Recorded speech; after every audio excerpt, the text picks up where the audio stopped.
दोस्तों, जैसा कि आपको पता है कि बाइबिट दुनिया का दूसरा सबसे बड़ा क्रिप्टो एक्सचेंज है।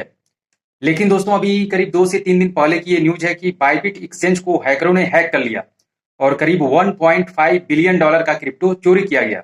और अभी तक का जो भी क्रिप्टो हैक हुआ था, जो भी एक्सचेंज पे क्रिप्टो चोरी किया गया था, अब तक का ये सबसे बड़ा क्रिप्टो हैक बताया जा रहा है किसी एक्सचेंज पे। जैसा कि आपको पता भी होगा कि वजीरेक्स जो कि भारतीय क्रिप्टो एक्सचेंज है, पिछले 6 महीना पहले उसको भी हैक किया गया था। और जो भी यूजर्स थे जिनका भी फंड चोरी किया गया था, अभी तक उसका कोई भी अता पता नहीं है, यानी कि किसी की भी रिकवरी नहीं हो पाई है।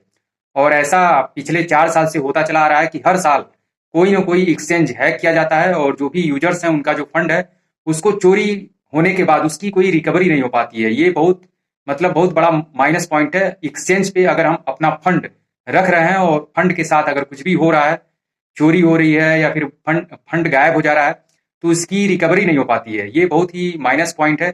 और इसलिए मैं बार बार कहता हूं कि अगर आपको अपना फंड सुरक्षित चाहिए तो सबसे सुरक्षित जगह है दोस्तों आपका अपना खुद का वॉलेट। और वॉलेट का सीक्रेट फेज आप संभाल के रखें, उसको नोट करके रखें और किसी के साथ शेयर ना करें।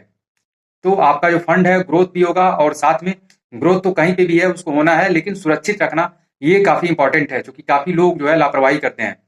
तो यहाँ पे दोस्तों बाइबिट एक्सचेंज हैक होने के बाद जो न्यूज आई, बाइबिट के जो सीईओ हैं बेन झाओ, उनका ये कहना है कि इथेरियम का एक कोल्ड वॉलेट था, एक ऑफलाइन वॉलेट था, जिसको हैकरों ने अपना निशाना बनाया और विभिन्न ट्रांजेक्शन्स के माध्यम से 1 पॉइंट करीब 1.46 बिलियन डॉलर का जो क्रिप्टो है उसको अलग अलग ट्रांजेक्शन के माध्यम से चोरी किया गया, निकाला गया।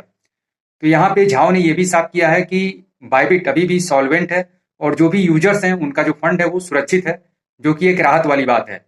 हालांकि जो भी एक्सचेंज हैक होते हैं तो बाद में जो सीईओ होते हैं सफाई देते हैं कि हम उसकी रिकवरी करेंगे, ये करेंगे, वो करेंगे, लेकिन होता कुछ नहीं है। और फिलहाल यहाँ पे देखिए आने वाले टाइम में बाइबिट जो फंड है उसकी रिकवरी कैसे करता है।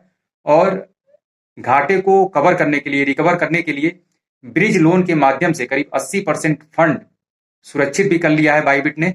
और जो भी चोरी किया गया क्रिप्टो है, जो फंड है, उसको रिकवर करने के लिए जो भी हैकर्स हैं उनके खिलाफ कानूनी कार्रवाई भी की जा रही है। तो आने वाले टाइम में पता चलेगा कि क्या होता है, क्या रिकवरी हो पाती है या नहीं हो पाती है।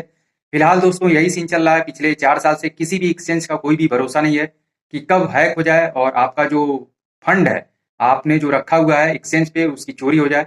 उसकी रिकवरी होगी कि नहीं होगी, अभी तक तो नहीं हो पाया है जो भी एक्सचेंज हैक किए गए हैं। और सबसे बड़ा प्रूफ सामने है, वजीरेक्स जब हैक हुआ था तो अब तक करीब 6 महीना से अधिक हो गया, लेकिन किसी का भी फंड अभी तक मिला नहीं। तो यहाँ पे दोस्तों आपको भी अलर्ट रहने की जरूरत है कि अगर आप फंड अपना रखते हैं किसी एक्सचेंज पे तो उतना ही रखें। अगर आप ट्रेड करते हैं तो ट्रेडिंग अमाउंट रखें। अगर P2P आपको करना है तो P2P के लिए आप वॉलेट से फंड सेंड करें एक्सचेंज पे और वहां पे P2P करके निकल आए। बाकी अगर होल्ड करते हैं आप तो हल्का फुल्का आप कर सकते हैं, लेकिन अगर आपका फंड अधिक है तो आपको, अगर आप चाहते हैं कि हमारा फंड सुरक्षित रहे, तो उसके लिए दोस्तों आपका वॉलेट ही सबसे सुरक्षित जगह है। और अपने वॉलेट में अपने फंड को रख के उसका जो सीक्रेट पेज है, यानी कि ताला मारकर चाबी सुरक्षित अपने हाथों में रखें, उसको किसी के साथ शेयर ना करें। हो सकता है तत्काल में आपके साथ कोई दिक्कत ना हो, लेकिन फ्यूचर में दिक्कत हो सकती है अगर आप उसे किसी के साथ शेयर करते हैं अपना सीक्रेट पेज। तो इस बात का आपको विशेष रूप से ध्यान रखना है। तो दोस्तों ये इंपॉर्टेंट अपडेट थी, न्यूज थी, जो आपके साथ शेयर करना था कि आपको इस बुलरन के दौर में खास करके अलर्ट रहने की जरूरत है, क्योंकि काफी ज्यादा स्कैम हो रहा है क्रिप्टो मार्केट में।